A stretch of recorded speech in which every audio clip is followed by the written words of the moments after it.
Por favor, nossa querida Elisângela de Cardoso. Mais uma vez, gratidão por estar aqui. Boa noite a todos. Boa noite.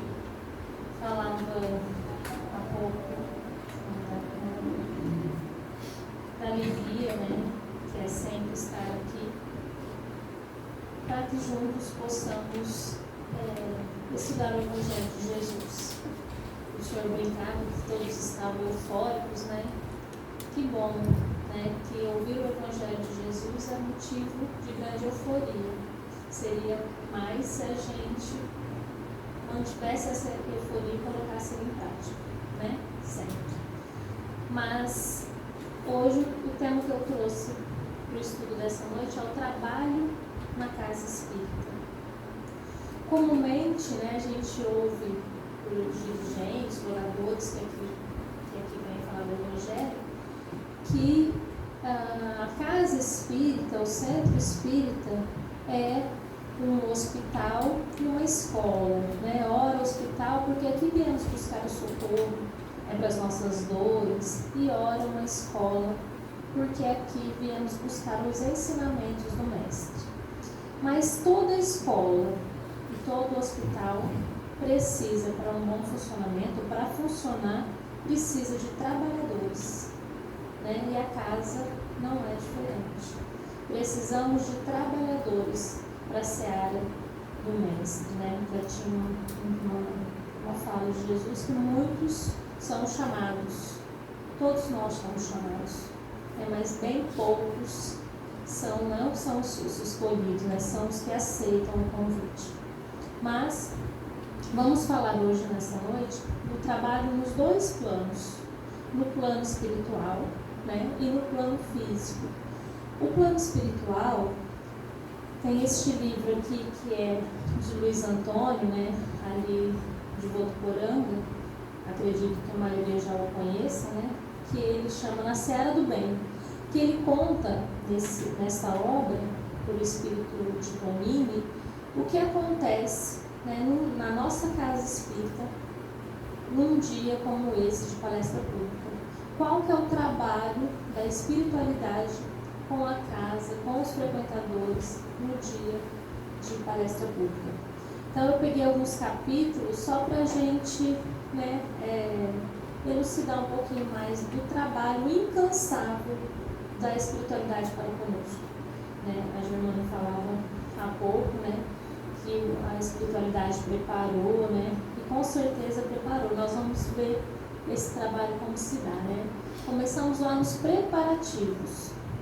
Desde muito cedo, hoje, vamos colocar uma hora exata, mas desde muito cedo, na madrugada, a espiritualidade está aqui trabalhando para que, quando aqui adentrasse, quando aqui chegássemos, pudéssemos encontrar este ambiente fluidificado. Quando a gente adentra a casa espírita, a gente até sente o ar diferente, Parece que a gente fica mais leve, a gente consegue ficar mais relaxado.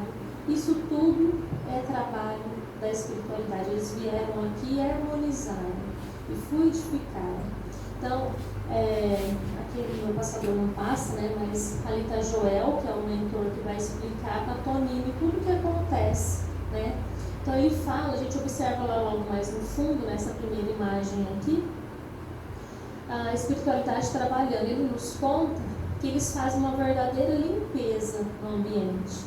Eu acredito que aqui não seja diferente, mas a gente tem o hábito de sentar sempre nos mesmos lugares, nas mesmas cadeiras. E às vezes a gente vem um dia e a gente não está muito bem, E aí a gente às vezes deixa as nossas energias um pouco pesadas, ele sai, graças a Deus, mais leve, Então essas energias às vezes ficam aqui, Então a espiritualidade vem, faz essa limpeza de tirar essas energias negativas, esses fluidos que porventura possam ter ficado. Então eles vêm organizar, espiritualmente falando, o ambiente. Lá na outra imagem a gente observa pessoas com um jarro de água, Então são são a fluidificação da água. Ele nos conta que desde, trabalha com a fluidificação da água, colocando ali o que exatamente nós precisamos para quando da água tomarmos. Então, onde eles tiram esses fluidos? E eles nos contam que é da natureza, das plantas. E aqui, quando hoje eu peguei para dar uma olhada no texto, eu me recordei o quão bela é ali no fundo, quanto de flor tem ali. Certa feita a gente estava lá em Japorã, você lembra como que ela chama? Não é Leila? Hã? No livro do Chico, eu esqueci o nome dela, se eu recordar eu me falo. Ela que faz parte do livro das Mães de Chico, ela veio em Japorã e ela falou que um dia, em conversa com o Chico, ele falava da importância de toda casa espírita ter verde, ter principalmente flores, que é das flores que são extraídos, os fluidos para harmonizar, para trabalhar na casa. E aquelas pessoas que estão ali são os trabalhadores, geralmente, diz Tonini, constituído por médicos, enfermeiros que trabalham para harmonizar, para fluidificar o nosso ambiente, E ele nos fala também do setor da vigilância, Então a gente observa lá no cantinho as pessoas mais escurinhas são encarnados, adentrando a casa espírita, se preparando para entrar. Desse lado de cá a gente observa uma imagem mais escura, espíritos inferiores, que tentam adentrar na casa. Por quê? Será que eles querem vir aqui? Porque a gente podia pensar assim, por que são barrados? Por que não permitem a entrada deles na casa espírita? Então, são porque eles são espíritos inferiores que querem justamente desarmonizar tudo isso que a gente falou, que a espiritualidade trabalhou o dia inteiro. Querem perturbar tudo isso daqui. Por isso eles são barrados ali. São espíritos que querem perturbar a paz. E aí ele fala assim que eles são às vezes ofuscados. A gente observa na imagem essas redomas, como se fosse um campo eletromagnético que se faz ao redor da casa, sem contar a luz, que a gente ouve falar que toda a casa espírita é um ponto de luz na Terra, e ali a gente vê isso. Além da luz que incomoda os espíritos inferiores, tem esse campo eletromagnético que não deixam que eles adentrem, que barram eles. E Joel conta a Tonini que ele é constituído pelas nossas orações, pelas nossas vibrações no bem. Quanto mais oramos, quanto mais vibramos no bem, mais fortalecemos este campo. Ele conta também, isso no livro Caminhos da Mediunidade, que às vezes a gente acompanha, espíritos nos acompanham até aqui com a gente, e não propriamente dito são nossos obsessores, mas são criaturas que ainda não têm o entendimento, às vezes são até parentes, que ainda não têm o entendimento, não estão ainda equilibrados. Esses também são barrados lá fora. Até conta, nos capítulos, acho que no capítulo 22, conta uma história semelhante. Célia tinha vindo acompanhada, e aí esse que o acompanhou não pôde, mas esse era o obsessor dela. Ele não consegue adentrar, porque é barrado por tudo isso que a gente falou. E aí a importância também, agora nós vamos falar lá na frente da importância do físico, dos trabalhadores da casa perceber que Célia estava diferente, que Célia estava perturbada. E aí então o dirigente da casa vai conversar com Célia, perguntar para ela o que estava acontecendo. E aí, uma longa conversa, Célia conta que ela estava muito perturbada, que ela não entendia o porquê, e que por vezes ela tinha até pensado no suicídio. Aí então a assistência espiritual vai até lá fora, reconhece o obsessor dela, que era uma vida passada, um caso amoroso que ela teve, do qual ela lesou, ela roubou, ela traiu. Então ele tinha muito ódio dela, ele tinha um ódio imenso, e ele queria realmente fazê-la sofrer, fazer com que ela se suicidasse. Então, quando ele é permitida a entrada dele, que ele encontra, que ele vê Célia, ele fala um monte de asneira, um monte de blasfêmia, né, contra ela, mas aí ele é acalmado, ela é mais tranquilizada pela espiritualidade, e eles combinam, mediante a espiritualidade, durante aquela noite, durante o desdobramento de Célia, né, à noite, então iam tentar fazer uma reconciliação. Então, eles não ficam barrados lá à toa. Tem uma equipe preparada para assistência, né? Nesse mesmo livro, ele fala que muitas vezes esses que nos acompanham ouvem, né, a oratória do palestrante que aqui está falando e muitas vezes modificam a sua vibração. Entram em outra sintonia e não retornam conosco. Ele é assistido pela espiritualidade que está lá fora, preparada para isso, né? Então, e neste capítulo que fala da vigilância, fala que às vezes tem espíritos mais, como que ele diz, mais enérgicos, mais enraivecidos, que tentam de todas as formas adentrar, que são usados aparelhos, eles colocam como aparelhos, eles contam que parece um eletrochoque, parece aqueles aparelhos de choque, eu imagino que é igual de polícia, né, que dá choque neles e eles recuam. Então, tudo isso para manter a harmonia, né, e a paz que a gente sente aqui dentro. E aí, então, durante a palestra, vou passar todos, que aí a gente vai falando. Aqui fala desse primeiro, aqui vamos começar do primeiro, vai falar da importância, né, do livro de anotação, é aquele ali, né, do livro de anotação.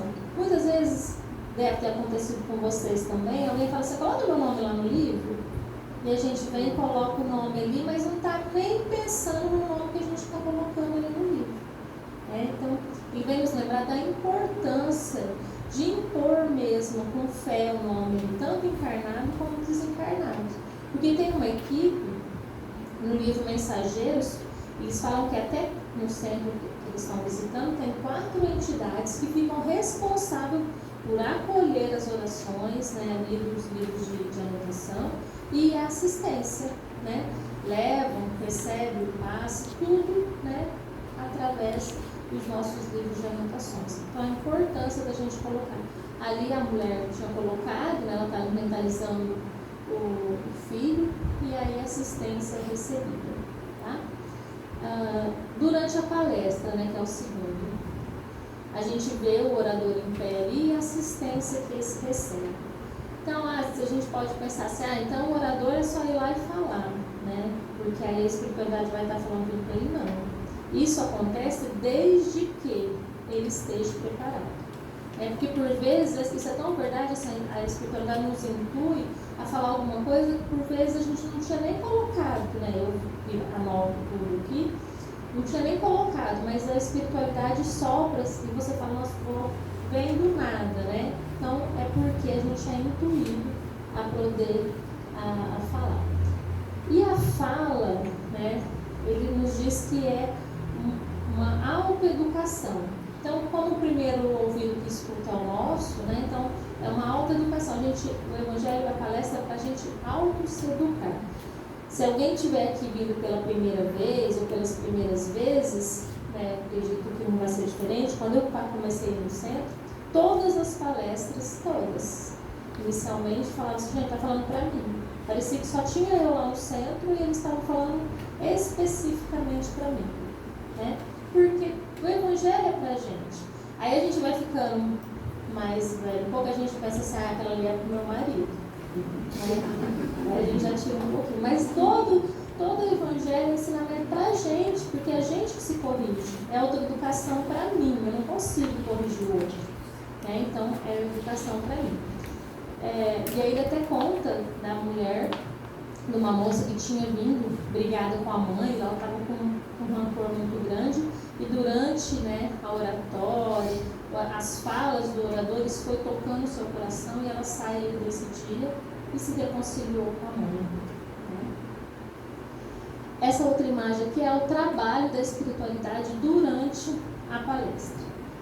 enquanto o orador está falando aqui por 40, 50 minutos, olha o tanto que os trabalhadores do plano maior estão trabalhando. E a gente às vezes ouve assim, eu já ouvi vários comentários tipo, não vou lá no centro hoje não, por vários motivos, né? Mas depois da pandemia, principalmente, fala assim, hoje tem tantas palestras boas no YouTube, né? Nas redes sociais, não vou lá no centro não. Olha a assistência que estamos perdendo, né? Ele conta, neste capítulo que ele fala da palestra, que por vezes verdadeiras cirurgias são efetuadas aqui, nesses minutos que a gente é cristão, né? Então, a espiritualidade vem preparando, porque cirurgia espiritual aqui é igual no médico. A gente vai no médico, faz a consulta, a gente faz um retorno, e aí a espiritualidade vem trabalhando. Aí vamos supor que marcou a cirurgia para hoje. Aí nesse dia eu não vou, né? Porque eu fiquei lá em casa assistindo o jogo. Então a gente perde todo o trabalho da espiritualidade, né? Mas ele também fala que existem alguns obstáculos, né, para que essa harmonização, esse trabalho da espiritualidade aconteça. Ele fala que assim, um dos trabalhos, dos obstáculos, é quando a pessoa vem, mas não vem. Como é isso? A pessoa vem, mas não se liga aqui, ela não entra em sintonia, né? Ela fica pensando nas atividades profissionais lá da casa dela, ela fica pensando no jogo de futebol que eu acabei de falar, ela fica pensando o que ela vai fazer amanhã no almoço, nossa, amanhã tem visita, então ela não fica presente aqui.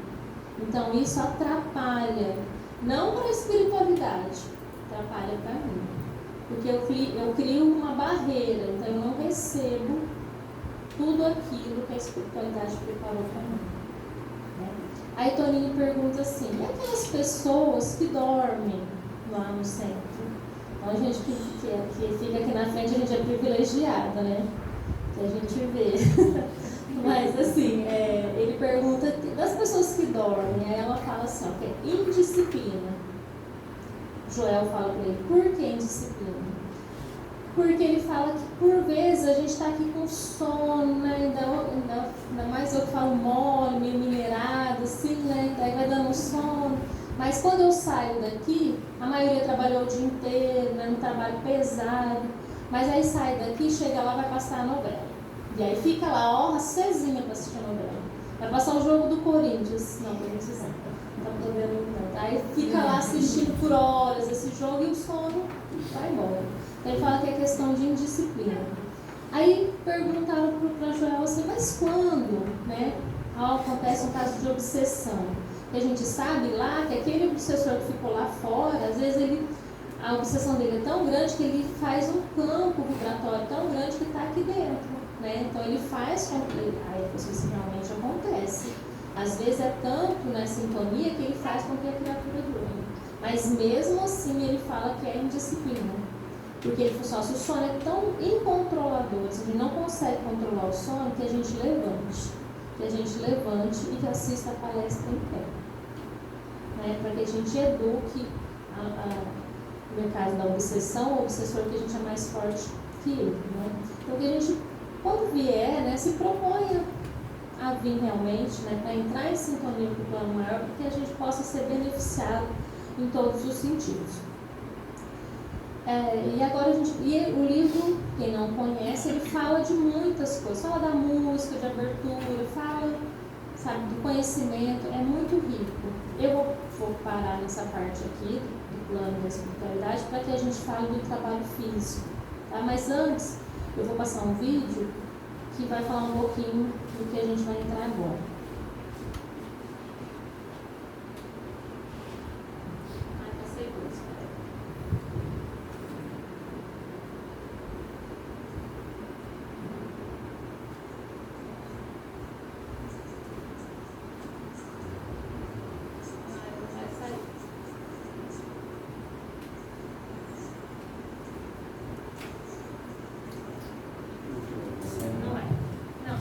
Eu vou tentar resumir. Isso aqui é do filme A Cabana, né? Eu já devo ter falado para vocês. E esse moço aqui da frente, que está de camisa mais clara, no filme ele é Jesus. E aí ele está entrando o rapaz está incrédulo, mataram o filho dele, né? E ele pergunta assim, ó, e essa questão de trabalho, que a gente ouve muito nas casas religiosas? Aí ele fala assim, Jesus fala para ele, trabalho, ele falou assim, eu não quero escravos, eu não quero ninguém trabalhando porque o dirigente falou, porque nas outras denominações o pastor falou, o pai falou, eu quero pessoas que realmente se envolvam com meus pensamentos, né? Que realmente, ele fala assim, compartilhe do mesmo ideal que eu. Eu não quero ninguém porque alguém obrigou, eu quero alguém que trabalhe assim, por amor. É isso que ele coloca ali, né? Então, que a gente não entende ainda o verdadeiro sentido do trabalho. Porque a gente acha que o trabalho, quando a gente vem trabalhar na casa espírita, em prol do nosso companheiro, a gente está trabalhando para o outro. Aí a gente tem, mas mesmo acreditando nisso e a gente vier, a gente é beneficiado. Que o maior beneficiado com o trabalho, nós vamos falar um pouquinho disso também, somos nós. Nós somos maiores beneficiados quando a gente se propõe a trabalhar na seara do bem, né? E aí, quando eu estava estudando, né, eu recebi uma mensagem do WhatsApp que falava exatamente isso, né, do trabalho. Porque por vezes a gente fica meio sem jeito de trabalhar, de chegar na casa, ou a gente é muito melindroso. Eu falo que o espírita, principalmente, ele é muito melindroso, ele se melindra por qualquer coisa, né? Então, às vezes, acho que o trabalho do outro é mais importante que o meu, né? Então, a gente fica pisando, às vezes, né, em ovos em relação a isso. Então, tem uma história que diz assim, certa feita chegou alguém com o dirigente da casa e disse assim, ó, não vou mais lá na casa espírita trabalhar. Aí, o dirigente falou assim, mas por quê, né? Ele falou assim, porque eu vejo pessoas falando mal uma das outras lá na casa espírita. Eu vejo pessoas que não lêem a codificação. Eu vejo pessoas que durante a palestra fica lá olhando no celular, fica mexendo no celular, que não estão nem prestando atenção. E tantas outras coisas erradas que eu vejo aqui nessa casa. Aí o dirigente falou assim, tudo bem, né? Você pode ir, mas antes eu gostaria que você fizesse uma coisa para mim. Pegou um copo bem cheio de água e falou para ele assim, eu gostaria que você desse 3 voltas em volta da casa. E ele achou aquilo muito estranho, mas pegou o copo e foi. E aí ele já começou a achar aquilo muito interessante. Ele se interessou mesmo na tarefa dele, com muito cuidado, e deu as 3 voltas. Quando ele terminou as 3 voltas, ele foi entregar o copo para o dirigente. Aí o dirigente perguntou para ele assim, deixa eu só te fazer algumas perguntas. Enquanto você estava dando as voltas, você viu alguma irmã falando mal da outra? Ele falou, não. Você viu algum irmão não estudando a codificação? Ele falou, não. Você viu alguém mexendo no celular enquanto estava tendo uma preleção? Ele falou, não. Ele falou assim, então. Aí eu vou até ler o que o dirigente disse para ele, igualzinho estava na mensagem. O mesmo é a nossa vida quando o nosso foco for apenas Jesus e caridade. Não teremos tempo de ver os erros das pessoas. E ele conclui assim, quem sai da doutrina por causa das pessoas, nunca entrou por causa de Jesus. Então a nossa causa não é o dirigente, não é o diretor de doutrina. Nossa causa aqui é Jesus e o próximo. É isso que a gente tem que entender, né? E não existe trabalho melhor ou trabalho pior. Existe o trabalho que eu dou conta de fazer. O trabalho que eu me proponho a fazer e que eu faça, né? E certa feita, eu vi uma palestra de Paulo Teixeira que ele fala exatamente dos trabalhos na casa espírita, do qual eu concordo e eu trouxe na ordem que ele fala, assim, ele coloca em graus de importância. Ele fala assim, que o trabalho mais importante dentro da casa é a evangelização infantil. O trabalho mais importante. Por quê? Porque, né, a maioria de nós aqui já está do meio-dia para tarde. Já estamos envelhecendo. Né? Não vamos ter muito tempo aqui. O que será da casa se não tiver jovens, se não tiver criança? Então, as crianças são sementes do amanhã esperando que a gente fecunde, que a gente adube, que a gente, né, vá lá e faça com que ela cresça. E por muitas vezes a gente fala assim, não vou levar meu filho lá no centro, não, né? Quando ele crescer, ele resolve ver o que ele vai querer fazer. Se ele vai querer ir no centro, se ele vai querer ir na igreja. E não traz a criança. Né? Não traz a criança para a evangelização, não traz para primeiro a gente moldar. Né? Na questão 383 do Livro dos Espíritos, pergunta assim Kardec, qual é a necessidade da infância? Por que a gente passa pela infância? E aí a resposta é, porque é nessa fase que é muito mais fácil a gente impor as boas, né, as boas impressões, para a gente ensinar. É como se a criança nessa fase fosse igual uma esponja, tudo que a gente dá, ela absorve. Então, se a gente dá só coisas boas, só os ensinamentos de Jesus, né, colocar nela todos os ensinamentos que aqui a casa oferece, ela vai crescer em sabedoria. Se lá fora a gente deixar que os outros eduquem como o mundo está lá fora, ela vai absorver da mesma forma. Né? Então, que a gente possa trabalhar nossas crianças.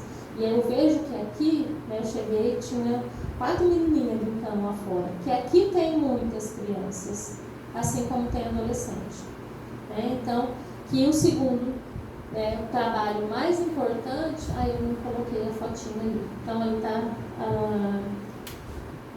a evangelização enquanto está a palestra, né?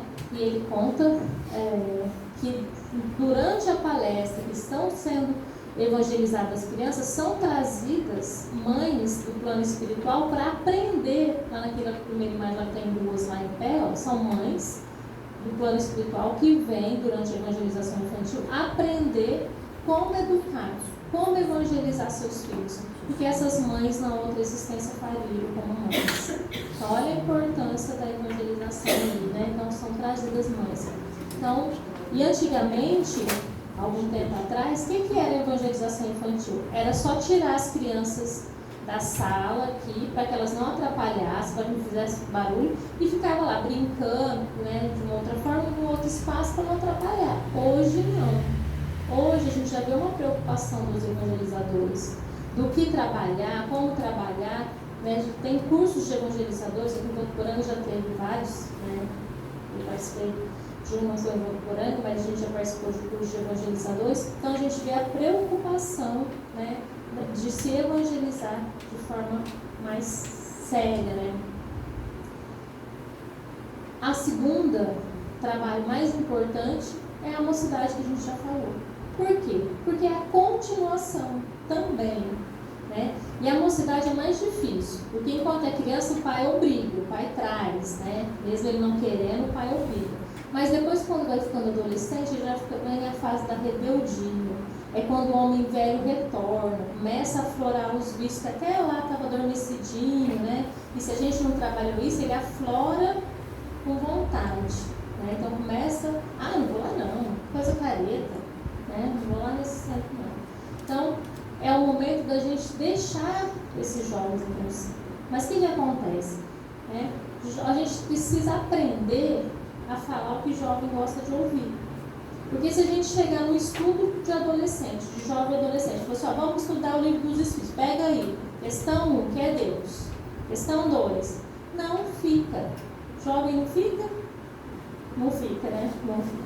Então, jovem não fica. Jovem gosta de coisa de não. O que o jovem gosta? De música, de teatro, né? Gosta de que fale a língua deles. Jovem quer respostas, né?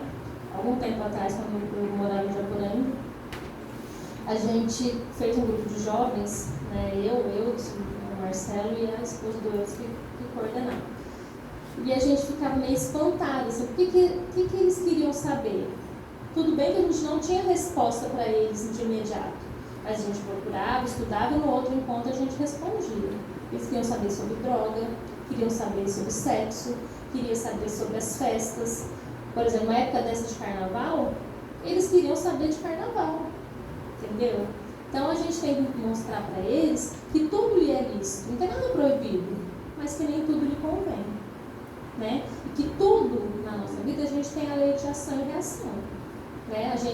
Nada nos é proibido, mas a gente é responsável pelas nossas ações. E eles passam a entender. Né? Eu lembro que eles perguntavam muito da brincadeira do copo, eles tinham muita curiosidade de mediunidade.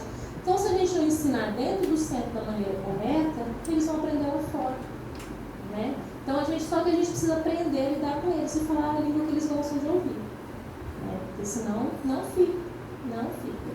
Meu filho foi esse final de semana no retiro, né? A namorada convidou e ele foi. Ele chegou e falou para mim assim: mãe, 1 mês você não fala e rezar para mim.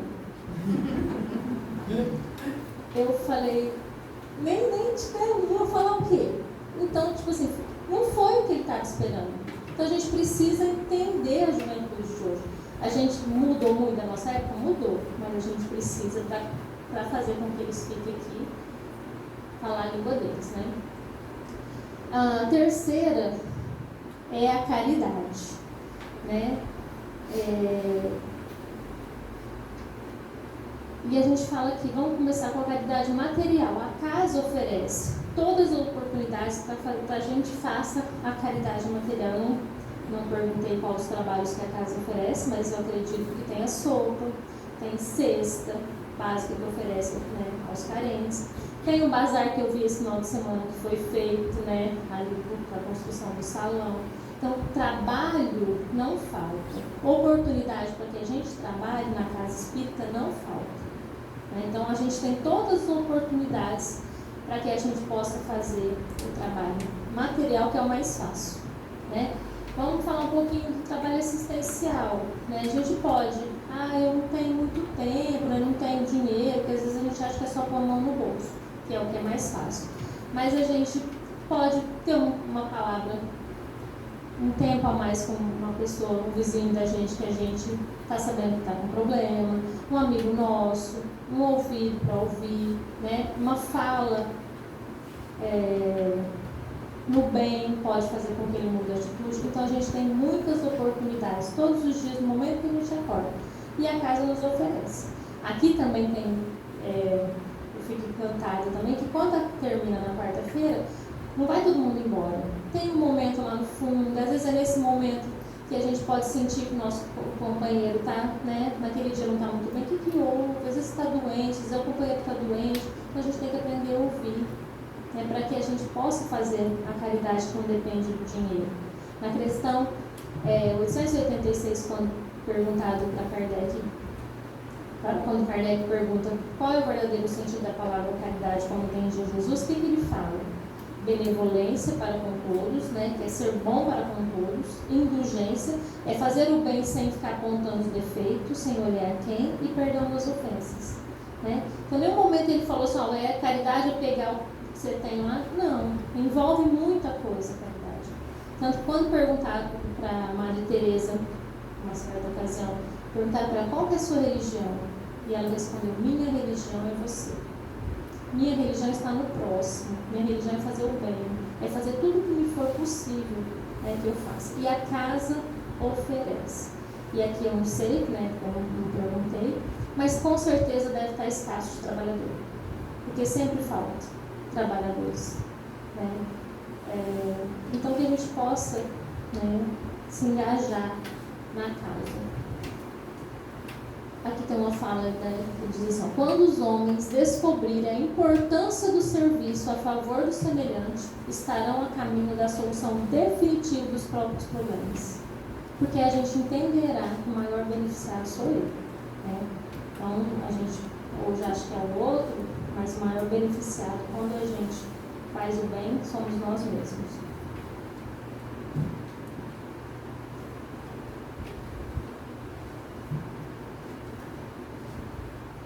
E aí o quarto trabalho, que é o estudo. Raul Teixeira fala assim, embora apareça em quarto, ele tem que vir primeiro. Confuso, né? Mas ele diz assim, que embora ele apareça em quarto como trabalho mais importante, mas ele tem que vir primeiro por quê? Porque se eu não estudo, eu não consigo evangelizar nem criança nem adolescente. Se eu não estudo, eu não consigo entender o porquê da caridade. Então ele tem que vir primeiro. E toda a casa espírita oferece grupo de estudo. Que dia que eu estudo aqui? Tem quatro. Olha que benção. Quarta, que é hoje, que é o livro Segunda dos Médiuns online. Quer dizer, todo mundo pode participar que está lá em casa, né? Na quarta, o livro dos Espíritos, das 7 às 10 para as 8. Na quinta, nós temos o Nosso Lar. E temos, aconteceu na Casa Espírita. Na quinta-feira, nós temos 2 estudos. Então a gente não tem a desculpa de falar assim, eu não posso ir lá em Cardoso, o estudo é na terça. Na terça eu não posso, porque aqui tem 4 opções de estudo. 4. Né? Então a gente precisa estudar. Né? Estudar Kardec para entender Jesus. Eu escutei também há pouco tempo, falei assim, eu vou estudar lá para quê? Uma companheira nossa, velha, falou assim, eu tenho 40 anos de casa espírita, para que eu vou lá estudar? Não aprendeu nada. Não aprendeu nada. Né? Porque Sócrates dizia assim, sei, né, que não sei. Quanto mais eu estudo, mais eu vejo a necessidade de estudar para entender. Às vezes eu vejo uma passagem hoje, daqui a algum tempo eu vou ler ela de novo no Evangelho, eu já tenho outro entendimento. Porque a gente evoluiu moralmente. Então a gente não pode parar de estudar. Né? Principalmente, vou estudar o quê? Ela falou dos livros do Pentateuco, que está ali. O seu Maurino, que é o dirigente lá de Indiaporã, ele fala assim, nada contra estudar outras obras. Mas se eu não conseguir estudar os 5 livros da codificação, estudar, que é diferente de ler. Eu posso ler a codificação, as obras de André, todos na minha casa, mas é diferente de estudar. Estudar, sentar, discutir, debater. Quantas vezes a gente não saiu com dúvida daqui? Né? Teve uma discussão, falou que entende um negócio, outro falou uma discussão saudável. E aí a gente vai para casa, cada um procura da sua maneira, e no outro estudo a gente volta e discute de novo. A gente já ficou no estudo 3, 4 dias na mesma tecla, até que todos chegassem ao mesmo denominador. Isso é estudo, isso é bacana. Né? Então o estudo se faz necessário na casa, né, para nós.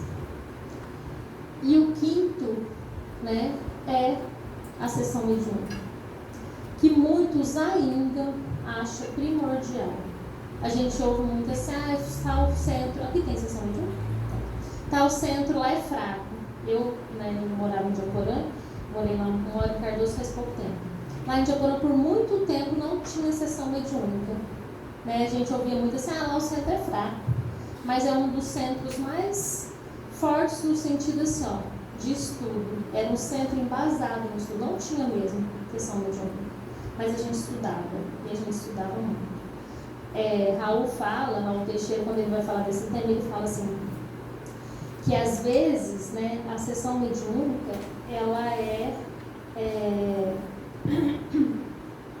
ela não é primordial, ele diz, e pode ser só para engrandecer o médium, que às vezes o médium, né, ele acha que ele é o conhecedor de tudo, né? Mas ele diz, Raul Teixeira, que o médium é o que mais tem que estudar, é o que mais tem que entender. Porque aqui não deve ser diferente. O que acontece? Quando alguém começa as primeiras manifestações mediúnicas que vem procurar o centro, o que ele quer? Ele quer ir direto para a sessão mediúnica. Como que ele vai para a sessão mediúnica se ele não tem entendimento? Se ele não conhece o livro dos médiuns? Ele não sabe como que funciona. Como que ele vai dominar? Então a gente precisa estudar. Porque a sessão mediúnica é muito sério.